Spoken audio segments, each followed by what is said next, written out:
What's up everyone and welcome. In this episode, we're going to talk about Roaming Mantis, an Android malware that has landed in Europe now, with France alone accounting for almost 67,000 infections as of January 2022. Now this rat can exfiltrate images from galleries, and that opens up victims to all types of trouble. If you photograph, say, your driver's license or passport, or, you took that naughty picture of yourself, all that can be used by attackers for a variety of malicious activity, including identity theft and sextortion. Let's see what else we can learn to protect ourselves and others from this story. Oh, drat these computers. They're so naughty and so complex.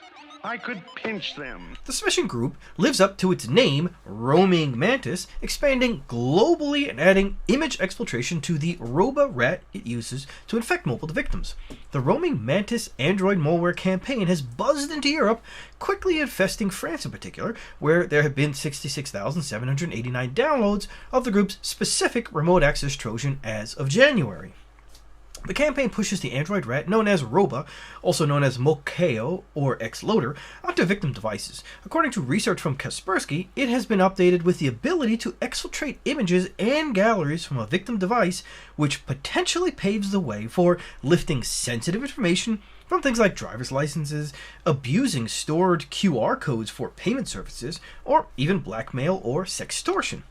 The actor is focusing on expanding infection via smishing to users in Europe, Kaspersky researchers noted in a Monday write-up. The campaign in France and Germany was so active that it came to the attention of the German police and French media. The campaign typically spreads via smishing, which is SMS-based phishing, usually impersonating Google Chrome or a region-specific entity such as Yamato Transport in Japan. Typically, these smishing messages contain a very short description and a URL to a landing page, they explain. If a user clicks on the link and opens the landing page, there are two scenarios. iOS users are redirected to a phishing page imitating the official Apple website, while the Wroba malware is downloaded on the Android devices. The Wroba RAT has a feature that checks the region of the infected device in order to display a phishing page in the corresponding language. In the past, it has checked for Asian regions, but Germany and France have been added as well, according to Kaspersky. Interestingly, researchers also found that for non-targeted regions, the landing page blocks the connection from the source IP address, so the user just receives a fake 404 page. The criminal group behind Roaming Mantis has recently updated some of its other tactics and tools, including adding various obfuscation techniques to the proceedings in order to evade detection. First, the actor changed the programming language from the Java to Kotlin, a programming language designed to interoperate fully with Java, according to the researchers. Then, the data structure of the embedded payload was also modified. The first stage payload, a loader that fetches Wroba, is now encased in a bunch of junk code. The researchers found it's an .elf file that was embedded into the .apk file that's downloaded to the device. The ELF file uses Java native interface to install the second stage payload for decryption and also part of the loading feature, according to the researchers. After the XOR operation, as with previous samples, the data is decompressed using zlib to extract the payload, a Dalvik executable or DEX file. The decrypted payload is then saved and executed to infect the malicious main module on victim devices. So, what can we learn? Of course, these attacks are going to continue. An SMS message requires a relatively large amount of brain power to visualize. Think about what you get. What do you see? You get a few words and a link. Your brain has to put the whole story together, including who it may have come from, what it means, what you need to do, and you need to trust that the words are truthful and the sender is honest. So how about this message? Smiley face. Funniest cat meme ever, LOL. And then you get a link, blah, blah, blah, blah, blah, infect you with virus.com. What do you have to do to understand that message?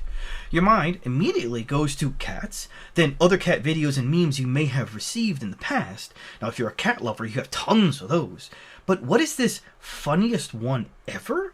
Man, the funniest one I've ever seen was ... Your brain starts thinking about all of the ones you thought were the funniest.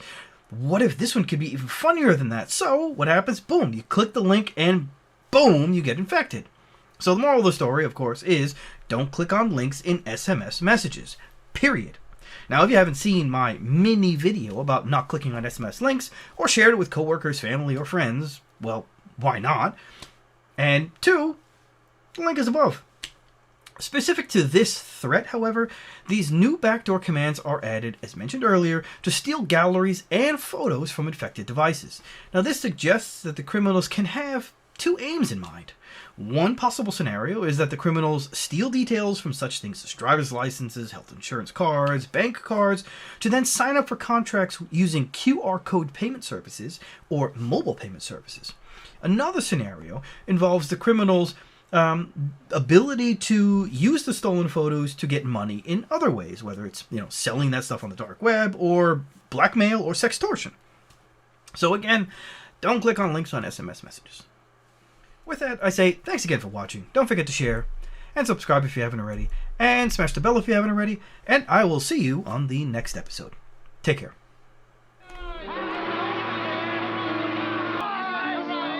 Don't forget to ride. Farewell.